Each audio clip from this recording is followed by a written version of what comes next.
que ele diz assim: alegrai-vos de Jesus, quando os homens vos odiarem e perseguirem por minha causa, visto que sereis recompensados no céu. Essas palavras podem ser traduzidas assim: felizes sereis quando os homens, pela má vontade com que tiverem agido convosco, vos propiciem ocasião de provar a sinceridade da vossa fé. Porque o mal que vos façam redundará em proveito vosso. Lembrai-vos a cegueira, e não os amaldiçoeis. Depois acrescenta: aquele que quiser seguir-me, carregue sua cruz, isto é, suporte corajosamente as tribulações que a sua fé lhe acarretar. Pois aquele que quiser salvar a vida e seus bens, renunciando a mim, perderá as vantagens do reino dos céus. Enquanto aqueles que tiverem perdido tudo neste mundo, até mesmo a vida, para que a verdade triunfe, receberão na vida futura o prêmio da coragem, da perseverança e da abnegação. Mas aos que sacrificam os bens celestes aos gozos terrestres, Deus dirá: já recebestes a vossa recompensa. Então, baseado na tua prece, que você fez muito bem aí, lembrando dos nossos irmãos que nesse momento, né, e aí nós temos que agradecer por estarmos morando no Brasil. O Amaury, Oi? você está sem imagem. Você estava lendo a página, eu não quis falar. Não, perfeito. Mas eu não sei porque que está apagando, porque eu estou ligando. Está ruim a imagem? Tá esverdeada, mas a gente está te vendo. É estranho, né? Porque está esverdeado. Deixa eu fechar aqui a janela para ver se eu melhoro um pouquinho. Ah, Pronto. melhorou bastante. É porque eu sou feio mesmo, entendeu? Então, Sumiu de novo. é estranho. Tá ligado aqui, ué. Ué, é estranho. Ó, tá ligada. A tela do meu computador, ela tá ligada. E tá ligado o som. Agora desligou. Deixa eu ver agora. Realmente é estranho. Deixa eu ver aqui. Eu faço alguma coisa. Na realidade, deixa eu explicar a vocês. Eu estou na casa da minha irmã, né, passando o domingo com ela. E eu tenho meu celular. Deixa eu ver se eu consigo pelo celular. E aí ele comentou algo muito importante, que é o que está acontecendo na atualidade. E o Cristo, né, na realidade, não só o Cristo, mas a doutrina espírita, ela nos fala uma coisa muito importante, né? Porque a quem muito é dado, a muito será cobrado. Então, eu vejo dessa forma que nós temos que orar pela situação que hoje a humanidade está passando por causa da vaidade, do orgulho e dos interesses políticos que assolam agora os nossos irmãos da Ucrânia e da União Soviética. Porque, independente de tudo isso, eles são irmãos, né? Todos nós sabemos que a humanidade inteira ela é uma coisa só, E, infelizmente, a maioria de nós ainda, num planeta de prova e expiação, num planeta de onde o mal prevalece sobre o bem, ainda existem pessoas que estão em posições elevadas e que se utilizam dessa posição para diminuir, para agredir aqueles que eles consideram, entre aspas, inferiores, né? Que é o caso que está acontecendo agora com os nossos irmãos. Mas tudo isso, pela lei de causa e efeito, pela lei de ação e reação, tudo isso será cobrado. Nós não precisamos perder o nosso tempo odiando ou tendo raiva daqueles que hoje ocupam esse poder. E quando eu falo isso, eu falo em relação a todos aqueles que ocupam determinadas posições e que irão responder por isso. Por isso.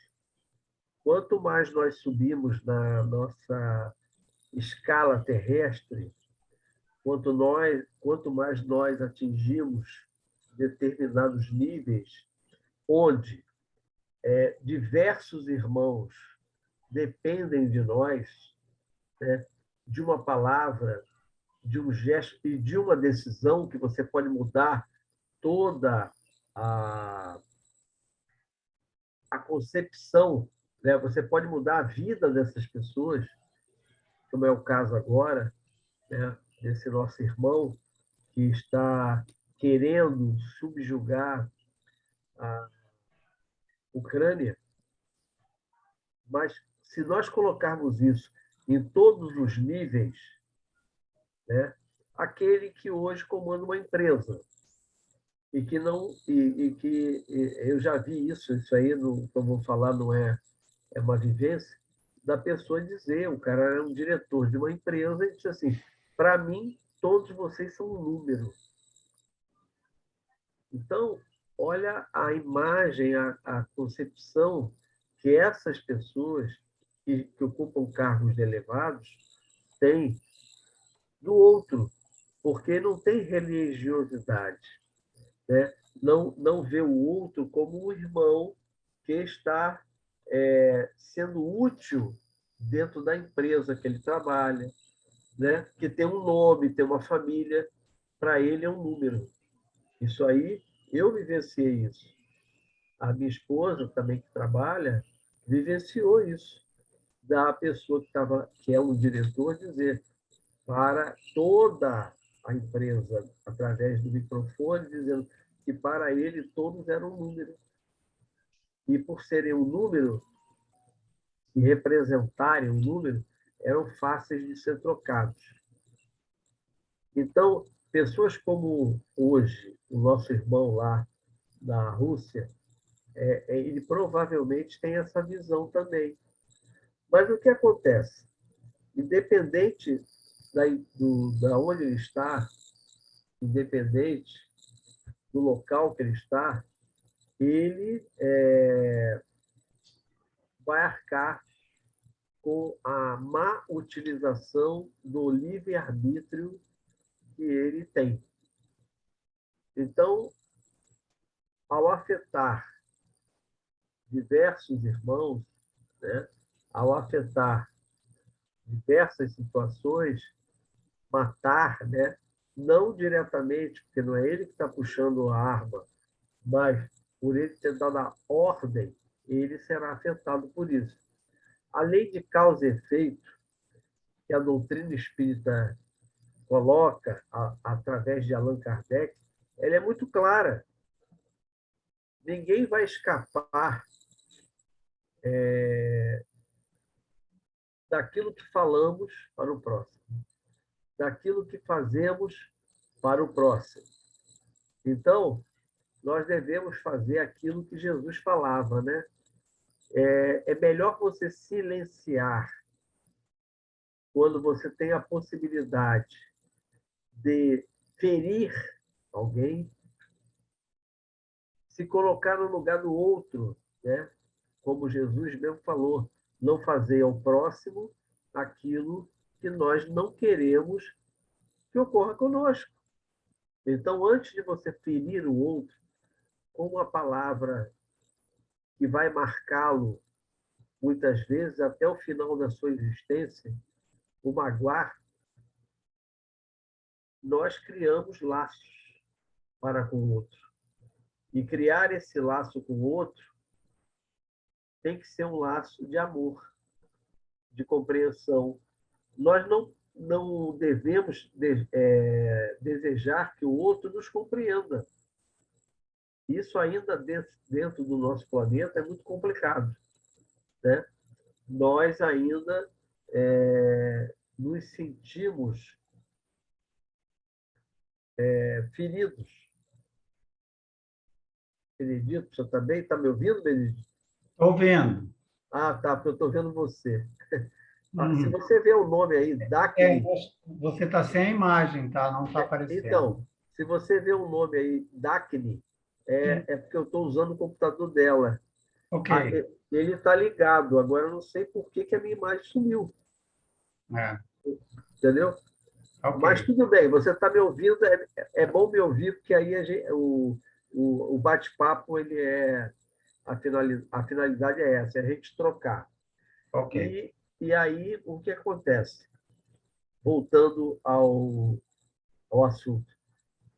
Nós temos que entender que, independente da nossa posição social, nós iremos arcar com o que fizermos ao outro e o que fizermos conosco mesmo.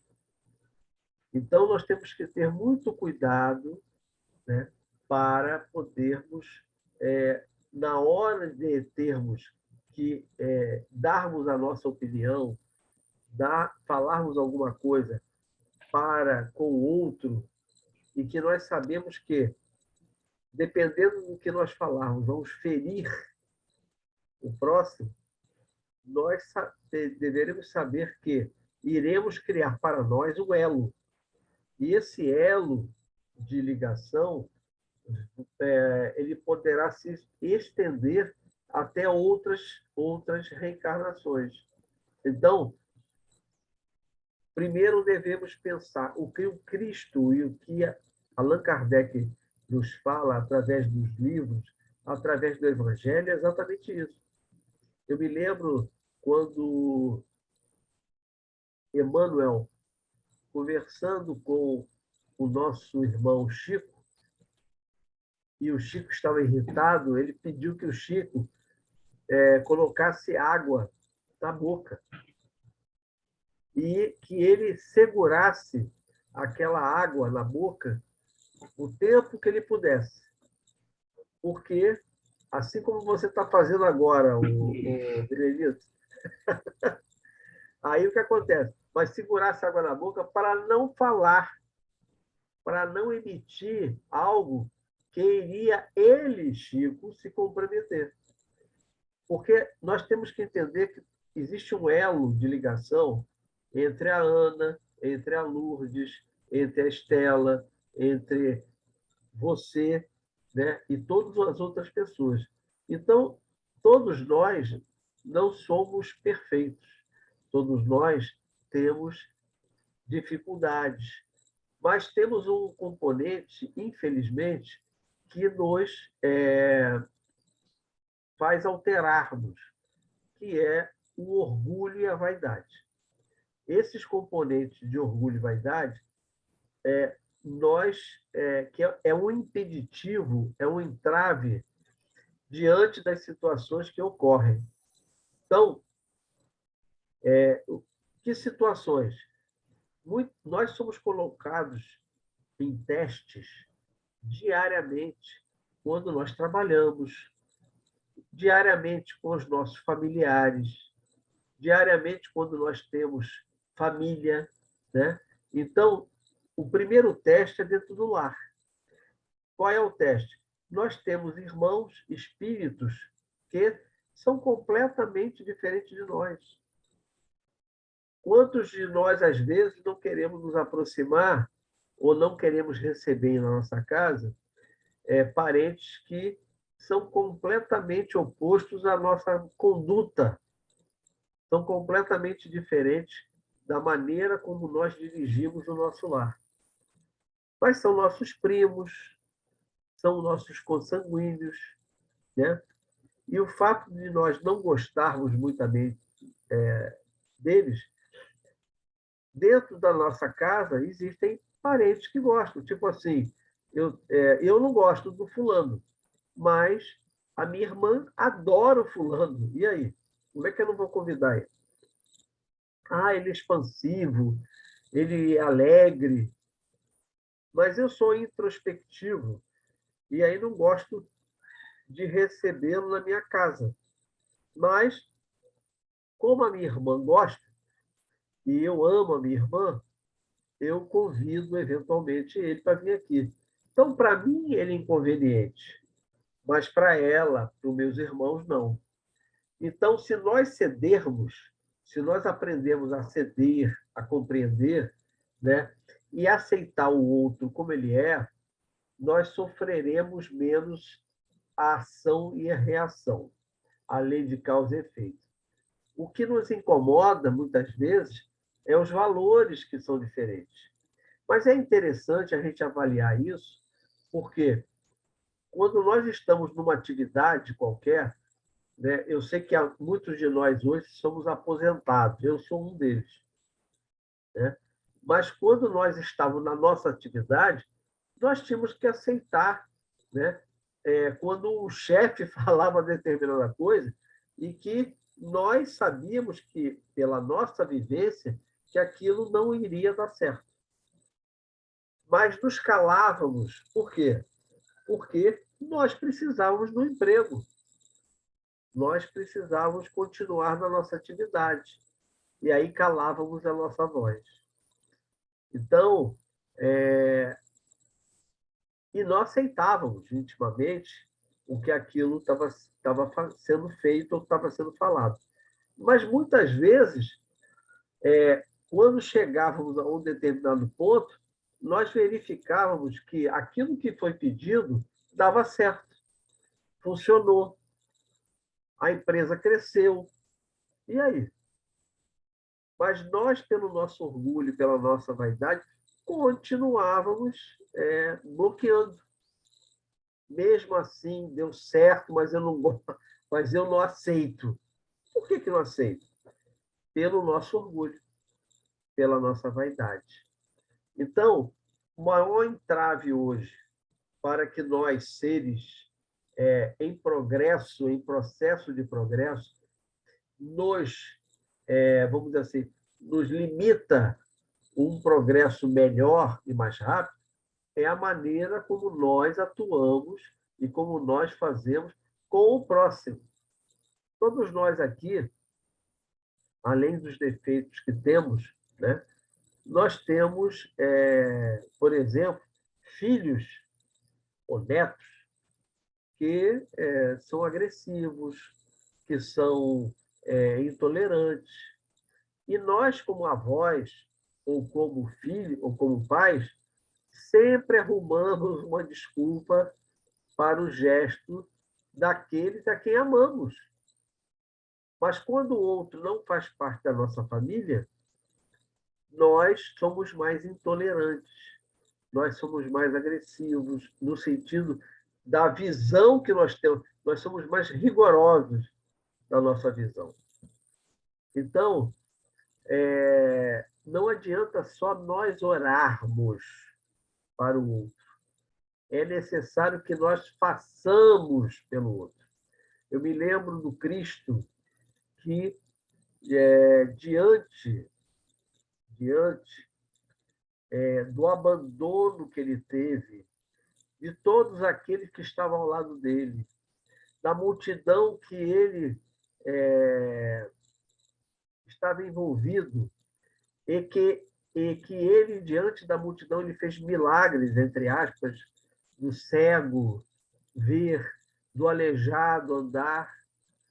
Os apóstolos que acompanharam esse ser perfeito para o nosso planeta e que viram ele fazer tudo isso. Mas na hora H, todos o abandonaram. Todos o deixaram para trás. Mas quando ele ressurge, né, das cinzas, como espírito livre, mostrando a cada um de nós que ele não morreu e que nós não vamos morrer, apenas o corpo vai perecer. Ele, em momento nenhum, chegou para Pedro, para Mateus, para João, para todos aqueles apóstolos que estavam junto com ele, e disse: olha, Pedro, poxa, eu pensava que você ia ser mais, né? Eu acreditei em você quando você disse que não me abandonaria e desse uma bronca no Pedro. Ele não fez nada disso. Ele acolheu cada um daqueles irmãos como eles eram. E em momento nenhum ele levantou a voz e disse: fulano, você é isso, você é aquilo, porque eu esperava mais de você. E em momento nenhum. Ele os abraçou fraternalmente. Fraternalmente. E além de abraçá-los fraternalmente, ele os aceitava como eles eram. Ele exemplificou, né, na prática aquilo que nós hoje ainda tentamos fazer com os nossos parentes. Quantas vezes, não, eu não gosto do fulano. Ah, mas ele é seu irmão. E daí? Ele é meu irmão, mas eu não gosto dele. Eu tenho um amigo que parece mais meu irmão do que ele. Porque nós não queremos ceder 1 milímetro para que nós possamos realmente fazer a nossa transformação moral. A nossa transformação interna, como Joana de Andes fala, nós temos que mudar e entender o outro. Foi exatamente o que o Cristo falou. Nós não temos que esperar que o outro nos entenda, que o outro nos compreenda. Nós é que temos que aprender, pelo Cristo, a entender o outro. Eu tenho diversos parentes muito difíceis. E eu duvido que cada um que esteja agora, nesse momento, nos ouvindo, a Ana, a Lourdes e outros, né, não tenham também esse tipo de pessoas com uma personalidade completamente diferente, conduta diferente de mim. Então, eu não espero que o outro me compreenda. Eu entendi a mensagem do Cristo e eu aceito aquele outro que é meu parente, meu consanguíneo, assim. Eu hoje entendo e compreendo, porque eu trabalho ainda, né? Eu tenho outra atividade, apesar da aposentadoria, eu tenho outra atividade, e eu entendo aqueles que estão acima de mim, mesmo não concordando com a postura deles. Então, façamos o nosso melhor, busquemos o nosso melhor. O progresso ele é inevitável. Nós podemos retardar o nosso progresso, mas não fugiremos dele, que é o tema de hoje. Então, o progresso ele é inevitável. Podemos levar um pouco mais de tempo, mas iremos mudar a nossa trajetória, iremos mudar a nossa rota física. É necessário que nós façamos um esforço.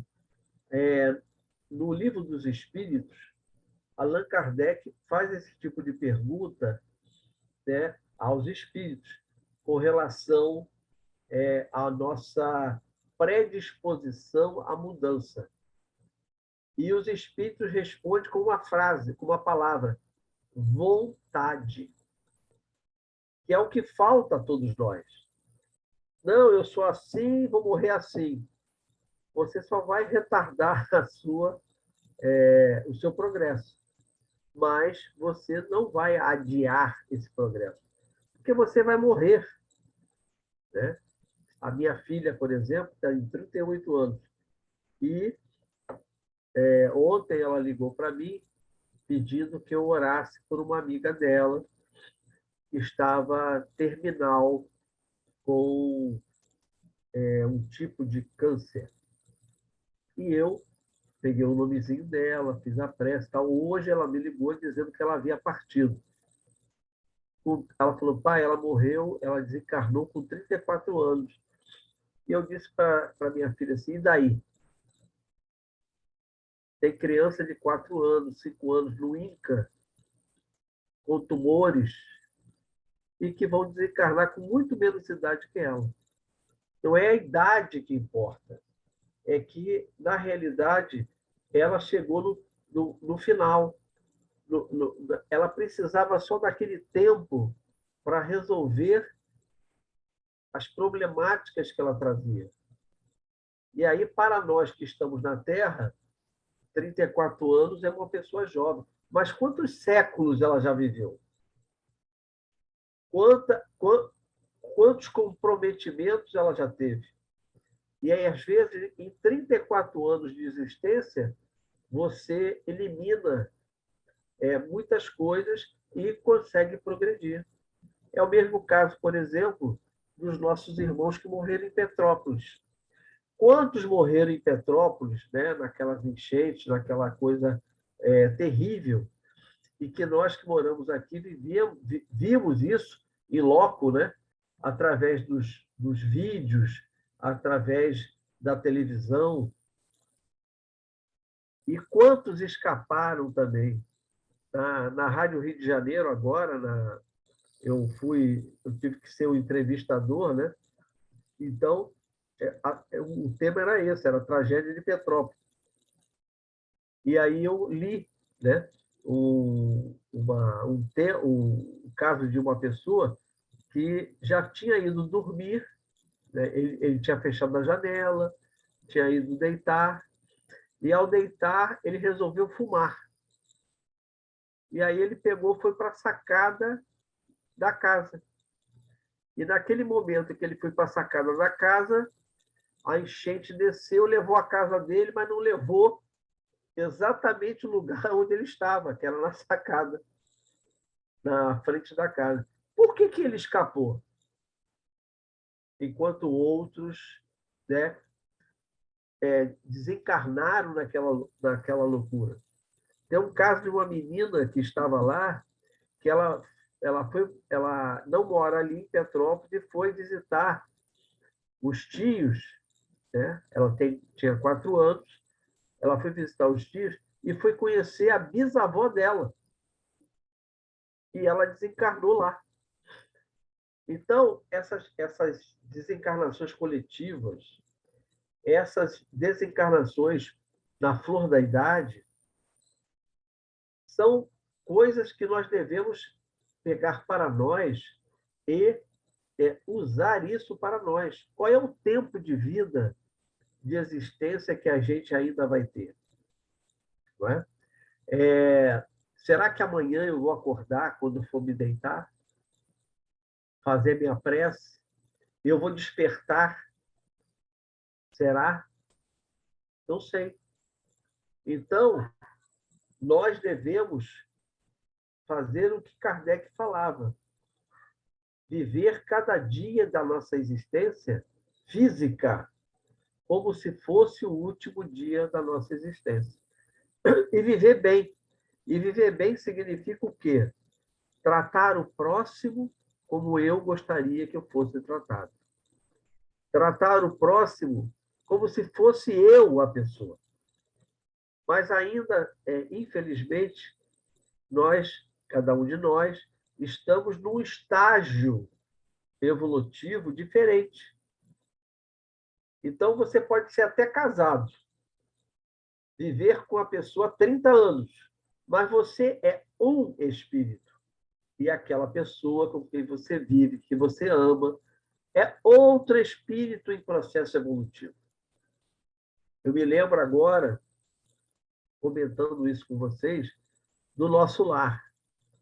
Quando a mãe de André Luiz que não estava no nosso lar, estava em esferas mais elevadas, ela vai até o nosso lar, né?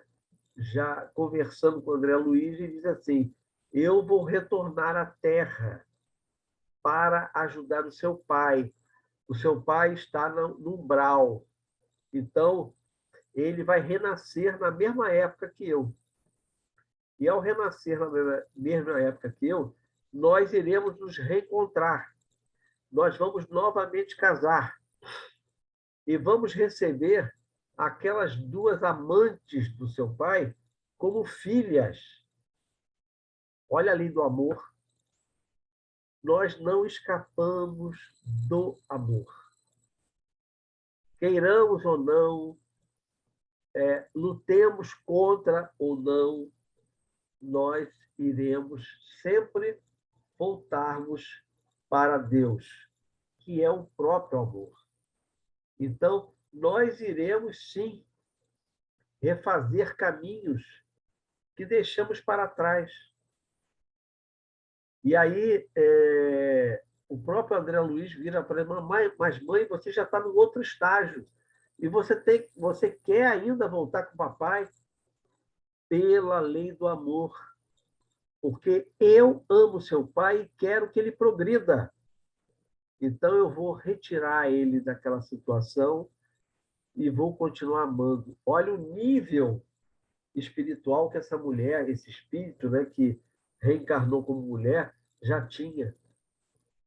E pede essa prova novamente para fazer com que o marido, que ainda era uma pessoa extremamente materialista, extremamente egoísta, né, trazê-lo para progredir.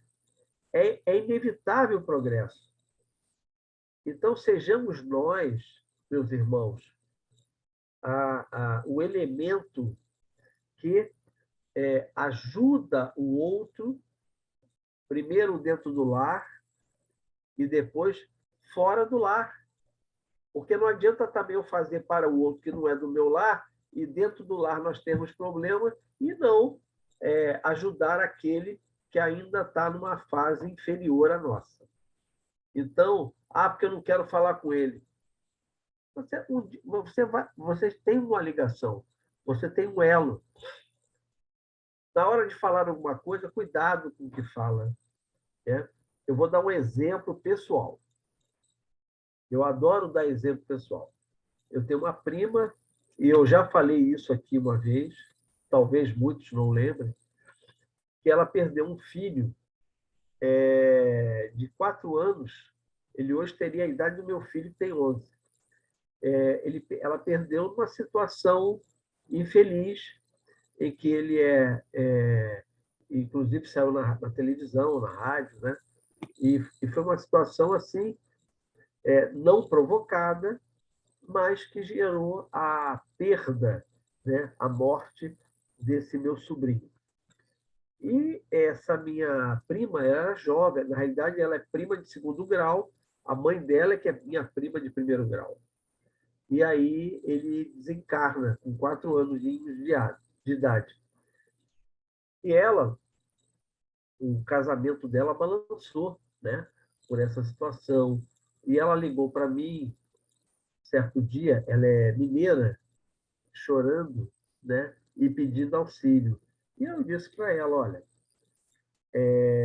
eu vou orar por você, e como eu faço todos os dias, eu oro por você, oro pelo meu sobrinho, né, que desencarnou nessa situação, mas vamos deixar que o tempo fale.